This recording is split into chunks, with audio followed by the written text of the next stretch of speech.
Ndoliito eziri mu kibiina kya DP era ng'olunaku olwaliro babadde bategese olukiiko wali ku ofisi zaabwe empya ku luguudo lwa Balintuma okulaba nga beddaabulula n'okweza obujja. Kale babadde bali awo omubaka Mukasa Mbidde n'atuuka era ne batandika okumulemesa okuyingira mu kisenge wabadde wateesebwa bwe batyo abamu ne batandika omukanyugira amayinja era ye ayiise mu musaayi. Kale embeera ebadde ya bunkenke ku kitebe kya DP ekipya katugirabe. Olukiiko olufuzi olw'ekibiina kya Democratic Party olwayitiddwa okugonjoola enkaayana n'endooliito eziri mu kibiina luyiiriddwa bannakibiina oluvannyuma lw'okufuna amawulire nti waliwo enteekateeka ey'okugoba omutesiteesi omukulu w'ekibiina Sulaiman Kidandala. Mangu bw'abanga mukulembeze wa DP nga akulembera naffe lwaki atusibira ebweru ng'agamba nti ali ku bya mazima n'abwenkanya.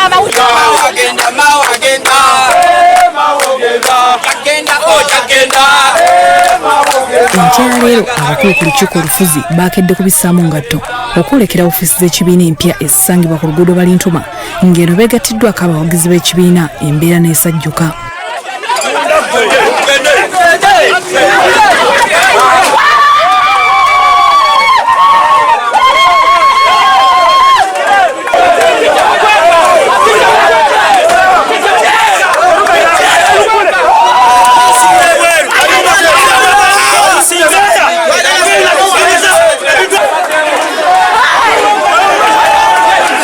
Mu lukiiko olubadde lwetabiddwamu n'ababaka ba Paalamenti okubadde Honorable Namayanja Florence Lucyankalanyi.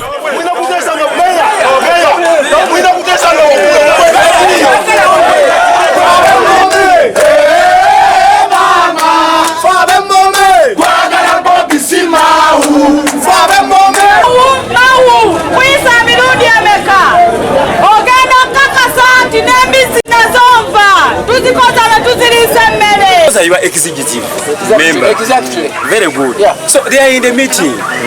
Whatever I think they are discussing, either they will explain to you. Embeera eyongedde okwonooneka. Omumyuka wa Ssenkagale Fred Mukasa Mbidde bw'atuuse poliisi n'emukukusa okumuyingiza. Era abawagizi beesoze ofiisi ku mpaka okumusikayo wabula tasimattuse era akubiddwa amayinja omusaayi ne guyiika.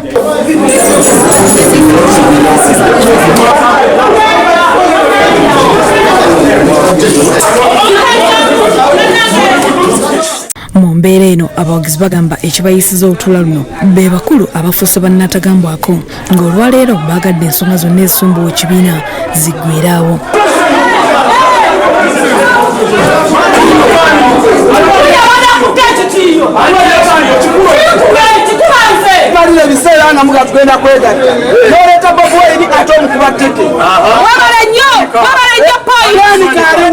Abawagizi bawamba ekitebe ky'ekibiina olunaku lwonna era abali ku ludda lwa Nobert Mao ne bakukkulumira poliisi obutabaawo bukuumi bumala.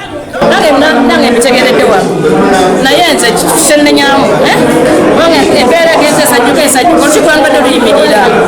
Mu njogera y'ennaku zino twasaliddwako bamemba b'ekibiina n'abantu ab'enjawulo waliwo abataddemu ekirowoozo tesimanyi oba kituufu oba si kituufu waliwo olukwe okugoba organization.